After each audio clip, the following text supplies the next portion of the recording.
വ്യക്തികൾ, സഹോദരി സഹോദരന്മാരെ, എല്ലാവർക്കും എൻ്റെ വിനീതമായ നമസ്കാരം. ഇന്ന് 2 വർഷം മുമ്പ് ആരംഭിച്ച ഈ അഭിജിത്ത് ഫൗണ്ടേഷൻ്റെ ലഹരി വിരുദ്ധ യാത്രയുടെ സമാപനം ഉദ്ഘാടനം ചെയ്യാൻ ക്ഷണിച്ചതിന് ഞാൻ ശ്രീ കൃഷ്ണകുമാർ നന്ദി പറയുന്നു. അദ്ദേഹത്തിൻ്റെ ഓരോരോ കാര്യത്തിൽ എനിക്ക് പിന്തുണ കൊടുക്കാനും പങ്കെടുക്കാനും ഞാനാണ് ഭാഗ്യവാൻ. കാരണം അദ്ദേഹം, ഞാൻ പറഞ്ഞ പോലെ, അദ്ദേഹത്തിൻ്റെ ദുഃഖിന് ഒരു പോസിറ്റീവ് സർവീസ്, നമ്മുടെ നാടിൻ്റെ സമൂഹത്തിൻ്റെ നന്മയ്ക്ക് വേണ്ടി ചെയ്യുന്ന സേവനത്തിനെ മാറ്റിയ ശേഷം എല്ലാ കാര്യത്തിലും എനിക്ക് അദ്ദേഹത്തിനെ ആദരിക്കാനേ ഉള്ളൂ. അദ്ദേഹത്തിന് പിന്തുണ കൊടുക്കാൻ അവസരം ഉണ്ടായിട്ടുണ്ട്. എപ്പോൾ എന്നെ ക്ഷണിച്ചാലും ഞാൻ ഉണ്ടാവുമെന്ന് വീണ്ടും ഒരിക്കൽ കൂടി പറയട്ടെ. ഇന്ന് കേരളത്തിൻ്റെ ശരിക്കും ഒരു ദുഃഖ സമയമാണ്. ഞാൻ കുറേ വർഷങ്ങളായിട്ട് നിങ്ങളുടെ പ്രതിനിധിയായിട്ട് പാർലമെന്റിലും നമ്മുടെ ദേശീയ തലസ്ഥാനം, രാജ്യത്തിൻ്റെ തലസ്ഥാനം ഡൽഹിയിൽ പ്രവർത്തിക്കുമ്പോൾ കുറേ വർഷങ്ങളായിട്ട് പഞ്ചാബിനായിരുന്നു ദുഷ്പേര്. പഞ്ചാബാണ് ലഹരിയുടെ ഭാരതീയ തലസ്ഥാനം, അവിടെയാണ് എല്ലാം എപ്പിസെന്റർ ഓഫ് ഡ്രഗ്സ് എന്നായിരുന്നു സംസാരം. പക്ഷെ ഞാൻ കുറച്ച് റിസർച്ച് ചെയ്ത് കണ്ടുപിടിച്ചിരിക്കുന്നത് എന്താണ്, 2024 കേരളത്തിൽ 27,701 കേസുകൾ ഉണ്ടായിരുന്നു, ലഹരിയുടെ കേസുകൾ. Narcotic drugs and psychotropic substances ആക്ടിനെ വയലേഷൻ നടത്തി 27,100 കേസുകൾ. അത് പഞ്ചാബിന്റെ 3 ഇരട്ടിയാണ്. പഞ്ചാബിക്ക് 9,000 ഉള്ളൂ. അതുപോലെ തന്നെ 1,00,000 മലയാളികൾക്ക് 78 കേസുണ്ട് കഴിഞ്ഞ വർഷം, ഈ ലഹരി ബന്ധപ്പെട്ട കേസുകൾ. പഞ്ചാബിൽ 1,00,000 ആൾക്കാർക്ക് 30 കേസുകൾ. അപ്പൊ എവിടെ പഞ്ചാബ്, എവിടെ നമ്മൾ അത്രത്തോളം മോശം സ്ഥിതിയിൽ എത്തിയിട്ടുണ്ട്. 130% കഴിഞ്ഞ 4 വർഷത്തിൽ നമ്മളുടെ ഡ്രഗ് കേസസ് കൂടിയിരിക്കുന്നത്. Kerala registered 87,000 drug related cases in the last 4 year. നമ്മൾ അതിന് മുമ്പിലത്തെ 4 വർഷം പീരീഡ് നോക്കിക്കഴിഞ്ഞാൽ അതിൻ്റെ 2 ഇരട്ടി ആണ് കൂടുതൽ. അപ്പം 100% ഇൻക്രീസ് അല്ല, 130% ആണ് കൂടുതൽ കേസ് ചെയ്തത്. നമ്മുടെ 14 ജില്ലയിലും ഇങ്ങനെ കേസുകൾ വന്നിട്ടുണ്ട്. വേറെ കാര്യം നിങ്ങൾക്ക് അറിയണം, ഈ വർഷം തന്നെ ആദ്യത്തെ 2 മാസത്തെ ഫിഗേഴ്സ് ഞാൻ കണ്ടിട്ടുള്ളൂ. ജാനുവരി, ഫെബ്രുവരി നമ്മുടെ കേരളത്തിൽ നടക്കുന്ന കൊലപാതകങ്ങളിൽ 30 കൊലപാതകങ്ങൾ ലഹരി ബന്ധപ്പെട്ട കൊലപാതകങ്ങളാണ്. അത് നമ്മുടെ കൊലപാതകങ്ങളുടെ പകുതി ലഹരി ബന്ധപ്പെട്ടിട്ടാണ്. ഞാൻ ഈ ഫിഗേഴ്സൊക്കെ നിങ്ങൾക്ക് തരുന്നത് വെറും നമ്പേഴ്സ് നിങ്ങളുടെ മുഖത്ത് അറിയാനല്ല. എന്താണ് നമ്മളുടെ ഈ ഡ്രഗ്സിൻ്റെ, ഈ ലഹരിയുടെ വിഷയത്തിൻ്റെ പ്രാധാന്യവും ഇതിൻ്റെ വലുപ്പവും നമ്മൾ മനസ്സിലാക്കിയിട്ടില്ലെങ്കിൽ ഈ ഡേഞ്ചർ നമ്മൾ മനസ്സിലാക്കി. ഞാൻ 16 വർഷമായിട്ട് നിങ്ങളുടെ പ്രതിനിധിയായി പ്രവർത്തിക്കുന്നു. ഇത്ര മോശം സ്ഥിതിയായിട്ട് കണ്ടിട്ടില്ല. ഞാൻ കുറച്ച് വർഷങ്ങൾ മുമ്പ് എനിക്ക് ഓർമ്മയുണ്ട്, ഈ ഒരു വിഷയത്തെക്കുറിച്ച് എഴുതുമ്പോൾ മനോരമയിൽ ഞാൻ എഴുതിയത്, ഇത് ആരംഭിക്കുന്ന ഒരു പ്രശ്നമാണ്, നമ്മൾ ഇപ്പോഴേ ആക്ഷൻ എടുക്കണമെന്ന്. പക്ഷെ നമ്മൾ എടുത്തത് പോരാ, നമ്മുടെ സ്ഥിതി അത്രത്തോളം കൂടുതൽ മോശമായിട്ട്. അതോ എല്ലാവരുടെയും എത്തി, എല്ലാ സ്കൂളുകളിലും, എല്ലാ കോളേജുകളിലും, എല്ലാ പ്രവർത്തന സ്ഥലത്തിലും കൂടി ലഹരി എത്തിയിട്ടുണ്ടെന്ന് സത്യം. നമ്മളുടെ യുവാക്കളുടെ മനസ്സിനെ മാറ്റുന്നത് മാത്രമല്ല, അവരുടെ ആരോഗ്യത്തിനെ ബാധിക്കുന്നു, അവരുടെ ദേഹത്തെ നശിപ്പിക്കുന്നു, നമ്മുടെ സംസ്ഥാനത്തിൻ്റെ ഭാവിയെ അഫക്റ്റ് ചെയ്യുന്ന ഒരു സ്ഥിതിയായി. നമ്മളുടെ പല കാര്യങ്ങളും പറയാം. പഞ്ചാബിന് അഥവാ ലഹരി അഫ്ഗാനിസ്ഥാൻ, പാകിസ്ഥാൻ വഴിക്ക് വരികയാണെങ്കിൽ കേരളത്തിൽ സമുദ്ര വഴിക്കായിരിക്കും കൂടുതൽ വരേണ്ടത്. നമ്മൾക്ക് ഇത്ര നീളമുള്ള ഒരു കോസ്റ്റ് ലൈനുള്ള കാരണം തടുക്കാൻ കുറച്ചുകൂടി എളുപ്പമല്ല. കോസ്റ്റ് ഗാർഡിന് ആകെ ഒറ്റ കപ്പലേ ഉള്ളൂ കേരളത്തിൽ. വിചാരിക്കും എങ്ങനെ അവർ എല്ലാ ലഹരി കൊണ്ടുവന്ന് കപ്പലെ തടുക്കുക. ഞാൻ ഡ്രഗ്സിന്റെ ഉപയോഗത്തെ കുറിച്ച് കേൾക്കുമ്പോൾ ഒരാഴ്ചയുടെ ഫിഗേഴ്സ് മാത്രം നോക്കി, ഫെബ്രുവരി 22 മാർച്ച് 1 ഇടയിൽ, ആ ഫെബ്രുവരിയുടെ അവസാനത്തെ ആഴ്ചയിൽ 2,762 സ്ഥലത്തിൽ ലഹരി ആൾക്കാരുടെ കയ്യിൽ കിട്ടി. 2,800 സസ്പെക്ടിനെ അറസ്റ്റും ചെയ്തു. പക്ഷേ ഈ അറസ്റ്റ് ചെയ്തത് എന്താ ഗുണം? ആ സ്ഥിതി എത്തുന്ന മുമ്പല്ലേ നമുക്ക് ആക്ഷൻ എടുക്കണം. അതുകൊണ്ട് ഞാൻ നമ്മളുടെ ജസ്റ്റിസ് ഹരിഹരൻ നായർ പറഞ്ഞ പോലെ ലഹരി വേണ്ട എന്ന് പറഞ്ഞാൽ പോരാ, നമ്മളെ ബാധിക്കുന്നു എന്ന് പറഞ്ഞാൽ പോരാ. ഇതെല്ലാം നമുക്കറിയാം. എന്താ നമുക്ക് ചെയ്യേണ്ടത്? ഇതാണ് അത്യാവശ്യം. ഞാൻ അദ്ദേഹം പറഞ്ഞതിനേക്കാൾ കുറച്ച് കൂട്ടിച്ചേർത്തിട്ട് ഞാൻ 4 പോയിന്റാണ് നിങ്ങളോട് പറയാൻ പോകുന്നത്. ഒന്ന്, പ്രിവെൻഷൻ, പ്രതിരോധം. 2, എൻഫോഴ്സ്മെന്റ്, നിയമം നടപ്പിലാക്കണം. 3, റീഹാബിലിറ്റേഷൻ, പുനരധിവേശം. 4, കമ്മ്യൂണിറ്റി ഇൻവോൾവ്മെന്റ്, നമ്മളുടെ സാമൂഹ്യത്തിൻ്റെ പങ്കാളിത്തം ഉറപ്പാക്കുക. അതിലത്തെ ഒരു ഭാഗമാണ് അഭിജിത്ത് ഫൗണ്ടേഷന്റെ ഇന്നത്തെ ചടങ്ങ്. ആദ്യം ഈ പ്രതിരോധം ചെയ്യണമെന്നുണ്ടെങ്കിൽ ആദ്യം ജനങ്ങൾക്ക് അറിയണം, ബോധ്യപ്പെടുത്തണം ആൾക്കാർ.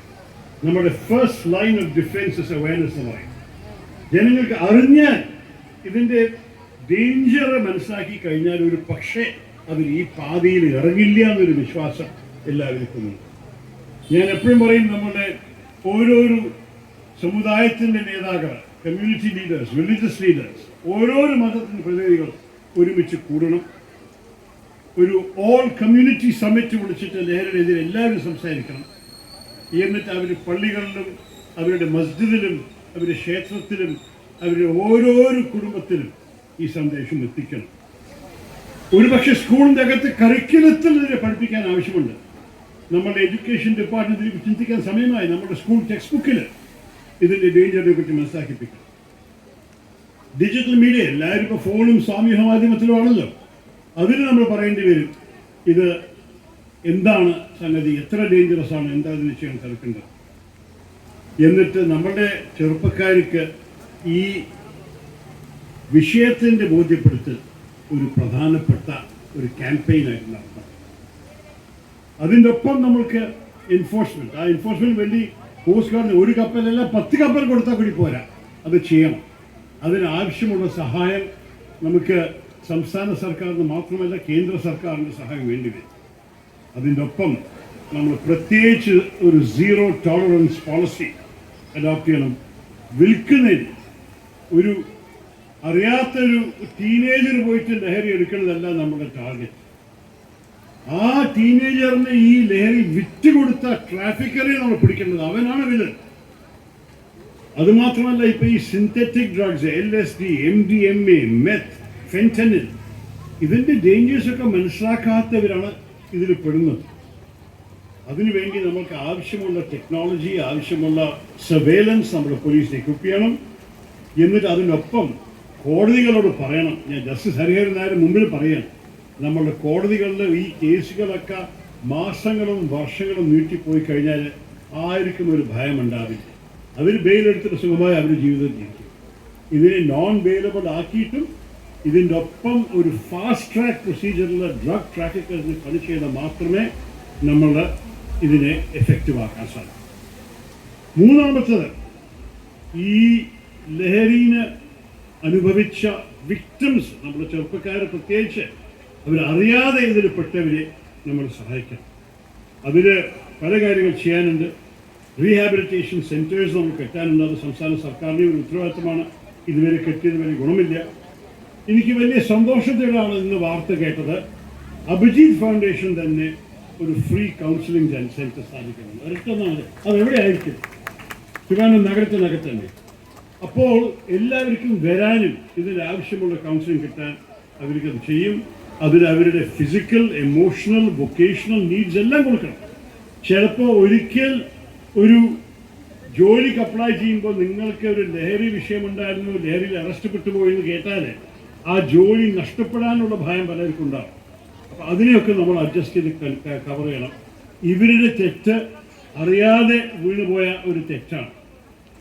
വിൽക്കുന്നവരെ ഇതിന് സ്ട്രോങ് നിലപാടെടുക്കലും ഇങ്ങനെ ഇതിന് വീണുപോയവരെ നമ്മൾ വലിയ മനസ്സും വലിയ ഹൃദയത്തോടെ സഹായിച്ച് വീണ്ടും നന്നാക്കാനും അവർക്ക് വീണ്ടും ഡി അഡിക്ഷൻ സെൻറ്ററും അവർക്ക് ജോലി കിട്ടാനും ഒരു പുതിയ ഭാവിക്ക് പോകാനുള്ള സഹായം നമുക്ക് നൽകേണ്ടി വരും. അതുമാത്രമല്ല, ശ്രീ കോട്ടുകാൽ കൃഷ്ണകുമാർ പറഞ്ഞത് ഒരു അത്യാവശ്യമാണ്. അഭിജിത്ത് ഫൗണ്ടേഷൻ ചെയ്യുന്നത് ഫ്രീ ആണ്, ആർക്കും ഒന്നും ചാർജ് ചെയ്യാൻ പോകുന്നില്ല.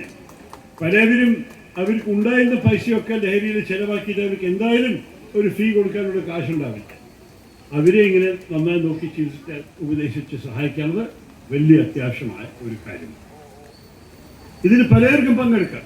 നമ്മുടെ കോർപ്പറേഷൻസ് അവർക്ക് CSR ഫണ്ട് വഴിക്ക് ഇതിന് സഹായിക്കാൻ സാധിക്കുമെന്ന് നമ്മൾ ആവശ്യപ്പെടാം. NGOs, ഡോക്ടർമാർ, പല ഡോക്ടർമാർ സൗജന്യമായിട്ട് ഫ്രീ ഐ ക്യാമ്പ് നടത്തുന്നുണ്ട്, ഫ്രീ ഉപദേശങ്ങൾ കൊടുക്കുന്നുണ്ട്. ലൈഫ് സ്റ്റൈൽ ഡിസീസസും ഡയബറ്റീസും ഹാർട്ടിനൊക്കെ. ഇനി ലഹരി വിഷയത്തിലും നമ്മുടെ ഡോക്ടർമാരുടെ സഹായം നമ്മളെല്ലാവർക്കും ഉണ്ടാകും. പക്ഷേ നമ്മുടെ വ്യക്തികളെ ഈ വഴിക്ക് പുതിയ ഒരു ജീവിതത്തിൽ കൊണ്ടുവരാൻ നമ്മൾ ശ്രമിക്കും.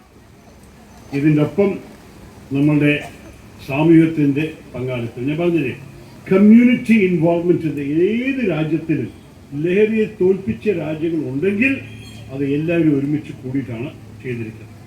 അതൊരു നേതാക്കൾ, രാഷ്ട്രീയ നേതാക്കളായ ഒരു സമുദായ നേതാക്കളായ ശരി, എല്ലാ മതത്തിൻ്റെ പ്രധാനപ്പെട്ട വ്യക്തികളും നമ്മളുടെ തിരുവനന്തപുരത്തിന് വലിയ ശക്തിയായിരിക്കുന്നതാണ് റെസിഡൻസ് അസോസിയേഷൻസ്. അവരും ഇതിന് പങ്കാളിത്തം എടുക്കണം. ഇതിന് പല വിധത്തിൽ ഗ്രാസ് റൂട്ട്സ് മൂവ്മെൻറ്റ്സിൽ കൊണ്ടുവന്നിട്ട് നമ്മളെല്ലാവരെയും നേരത്തെ സഹായിക്കും. ചിലപ്പോൾ ഒരു റെസിഡൻസ് അസോസിയേഷൻ എളുപ്പത്തിൽ കണ്ടുപിടിക്കാൻ സാധിക്കും. ഇങ്ങനെ ഒരു വീട്ടിലൊരു കുട്ടിക്ക് ചെറിയ ഒരു താല്പര്യമുണ്ട്, ഇങ്ങനെയൊക്കെ ബാഡ് കമ്പനിയിൽ വീഴുന്നു, അദ്ദേഹത്തിൻ്റെ പഠിപ്പ് നന്നായി പോകുന്നില്ല, ഒരു പക്ഷേ ലഹരിയിൽ പെട്ടിട്ട് പിടിക്കൂ, സംസാരിക്കൂ, ഉപദേശിക്കൂ. നേരത്തെ പിടിച്ചാലാണ് ഇതിന് ഗുണമുണ്ടാകുക. കുടുംബക്കാരെ നമ്മൾ സഹായിക്കണം. പലവർക്ക് അറിയില്ല അവർ മക്കളുടെ ചീത്ത സ്വഭാവത്തിൽ വീണുപോയി. അവർക്ക് അവർ സ്വന്തം ജോലി, സ്വന്തം ചിന്തകളൊക്കെ ഉണ്ടാവായിരിക്കും. അതിൽ അവരെയും ഉൾപ്പെടുത്തണം. ഇതിനൊക്കെ നമ്മൾ ഒരുമിച്ച് നിന്നാലേ നടക്കുന്നു.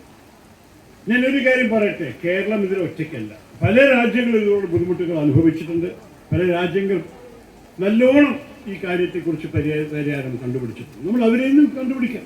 അവരെന്താ ചെയ്ത്, തായ്ലാൻഡിൽ എന്ത് ചെയ്ത്, സിംഗപ്പൂരിൽ എന്ത് ചെയ്ത്, നമ്മൾ ഓരോരോ രാജ്യങ്ങളുടെ പഠിച്ചിട്ട് നമ്മൾ കേരളത്തിൽ ഉൾപ്പെടുത്തണം. കേരളത്തിനെ പോലെ ലോകമറിയുന്ന, ലോകത്തിന് കണ്ണു തുറന്ന് നോക്കുന്ന ഒരു സംസ്ഥാനം ഇന്ത്യയിൽ ഉണ്ടാവില്ലായിരിക്കും. അതുകൊണ്ട് കേരളം ശരിക്കും ഒരു മാതൃക drug prevention and rehabilitation programme ചെയ്യണമെന്നാണ് എൻ്റെ അഭ്യർത്ഥന.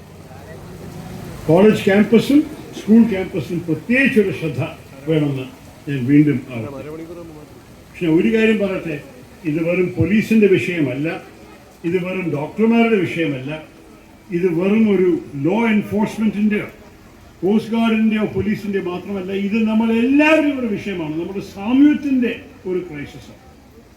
അതുകൊണ്ട് നമ്മൾ ഈ തലമുറയെ രക്ഷിക്കണമെന്നുണ്ടെങ്കിൽ ഈ 1,78,000 ആൾക്കാർ ഈ സ്ഥിതിയിൽ എത്തേണ്ടതാണ് നമുക്ക് തോന്നുന്നുണ്ടെങ്കിൽ ഇപ്പോഴാണ് നമ്മൾ ആക്ഷൻ എടുക്കേണ്ടത്. അതുകൊണ്ട് ഇതുവരെ നയിച്ച ഈ ബോധ്യം ഉണ്ടാക്കുന്നതും ഈ കൗൺസിൽ സെന്റർ സ്ഥാപിക്കുന്ന അഭിജിത്ത് ഫൗണ്ടേഷനെ ഞാൻ അദ്ദേഹത്തിൻ്റെ സഹോദരൻ്റെ പേരിൽ ഞാൻ അഭിനന്ദിക്കുന്നു. ഇതൊരു വലിയൊരു അഭിനന്ദനത്തോടെ ഞാൻ പറയുന്നത്, കൺഗ്രാറ്റുലേഷൻസ് ടു അഭിജിത്ത് ഫൗണ്ടേഷൻ. ഇതിനെ നമ്മൾ ചെയ്തിട്ട് നമ്മൾ മുന്നോട്ട് പോകണം. ഇതിൽ നമ്മളെല്ലാവരും എൻ്റെ എനിക്ക് എന്ത് ചെയ്യാൻ സാധിച്ചാലും ഞാൻ ചെയ്യാൻ തയ്യാറാണ്. ഞാൻ ശ്രീ കൃഷ്ണകുമാർ പറയാനും തിങ്കളാഴ്ച എൻ്റെ മാതൃഭൂമിയിൽ എൻ്റെ ഒരു ആർട്ടിക്കിളുണ്ട്, ഒരു എഴുത്തുണ്ട്, ഈ വിഷയത്തെക്കുറിച്ച്. ഇതിൻ്റെ അഭിപ്രായത്തെ എല്ലാവരും കൈകോർത്തിട്ട് ഈ വിഷയത്തിനെതിരെ സംഘർഷിക്കണമെന്ന് കൂടി പറഞ്ഞിട്ട് നിങ്ങളുടെ ഈ 2 വർഷത്തിൻ്റെ യാത്രയും ഇന്നത്തെ ഈ സമ്മേളനത്തിനെയും അഭിമാനത്തോടും സ്നേഹത്തോടും ഞാൻ ഔപചാരികമായി ഉദ്ഘാടനം ചെയ്തു. Good luck to all of you. ഭാവിയിലെ എല്ലാം നന്നായി നടക്കട്ടെ പ്രാർത്ഥിക്കുന്നു. നന്ദി.